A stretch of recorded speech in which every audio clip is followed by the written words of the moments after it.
Եթե խոսում ենք մեր հանրապետությունում եղած երկակի ստանդարտների մասին, ապա այդ երկակի ստանդարտների մասին ես ինքս եմ խոսել եւ հատուկ զգուշացրել եմ, որ նաեւ պետական իշխանության, իրավապահ մարմինների դիտանկյունից, ընդհանրապես պետական մարմինների դիտանկյունից մենք պետք է ամեն ինչ անենք, որպեսզի խուսափենք երկակի ստանդարտներից, մինչդեռ մենք ունեցել ենք եւ այսօր էլ միանշանակ ունենք երկակի ստանդարտներ, այդ թվում պետական իշխանության մարմինների կողմից իրականացվող գործընթացի շրջանակներում, բայց զավեշտալին այն է, որ այդ երկակի ստանդարտներ մենք ունենք ամեն տեղ եւ նույնիսկ օրինակ, հա, մարդիկ բարձրաձայնում են բռնության որևէ դեպքի մասին, այսինքն շատ դատապարտելի բան է, հա, տեղի ունենում որևէ մեկի նկատմամբ բռնություն է գործադրվում, մարդիկ սկսում են դա քննադատել, ես ինքս եմ քննադատում եւ դա շատ դատապարտելի եմ համարում, բայց զավեշտալին այն է, որ բռնության դեպքերը քննադատում են այն մարդիկ, ովքեր հենց այդ նույն պահին, օրինակ, առցանց բռնություն են կազմակերպում մեկ այլ մարդու նկատմամբ։ Այսինքն շատ հստակ մի շարք դեպքերում հրապարակային, մի շարք դեպքերում քողարկված եղանակով մարդը այսօր, երեք առցանց բռնություն է կազմակերպել կամ իրականացրել մեկ այլ մարդու նկատմամբ եւ ինքը այսօր քննադատում է բռնությունը։ Հետեւաբար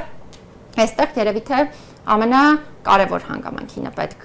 անդրադարձ կատարել։ Իրականում, եթե մենք ուզում ենք չունենալ երկակի ստանդարտներ, հատկապես բռնության հարցերի հետ կապված, մենք պետք է կոտրենք այդ շղթան, հա, այսինքն բռնության շղթան պիտի կոտրվի եւ երկակի ստանդարտների շղթան պիտի կոտրվի, բայց դա պետք է արվի։ Ոչ թե այն տրամաբանությամբ, որ եթե ես եմ բռնությունը կազմակերպում, ընդ որում կապ չունի բռնության ինչ տեսակ կլինի ֆիզիկական բռնություն,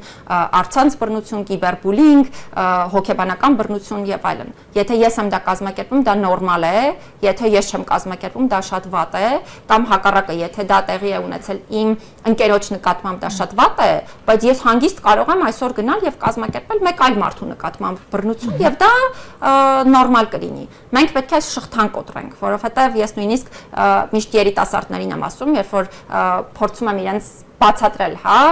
հասկացնել թե ինչու է բռնությունը վատ, որովհետեւ շատերին թվում է, որ եթե իրենք այս պահին ուժեղ են, հատկապես երեխաներին, երիտասարդներին, իրենց թվում է ուժեղ են, դե այս պահին կարողանում են բռնության միջոցով ինչ-որ մի բանի հասնել, նշանակում է դա շատ լավ բան է։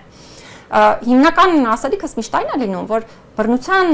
շղթան ինքը անվերջ շղթա է, ինչու, որովհետև մի հարաբերությունում դու ուժեղ ես, բռնություն կիրառող ես, մեկ այլ հարաբերությունում դու դառնում ես ավելի թույլ եւ դու ես դառնում բռնության զոհ, հետեւաբար յուրաքանչյուրը պետք է հասկանա, որ եթե այդ շղթան ինքնին չի կոտրվում, այդ շղթան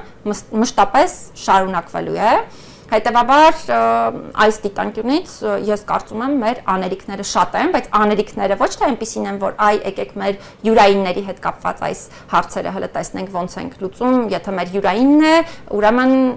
իր համար կարող ենք նույնիսկ բռնության դիմել, եթե մեր յուրայինը չէ, մենք պետք է քննադատենք, չէ, մենք պետք է երևույթներին անդրադառնանք եւ հենց տեսնում եմ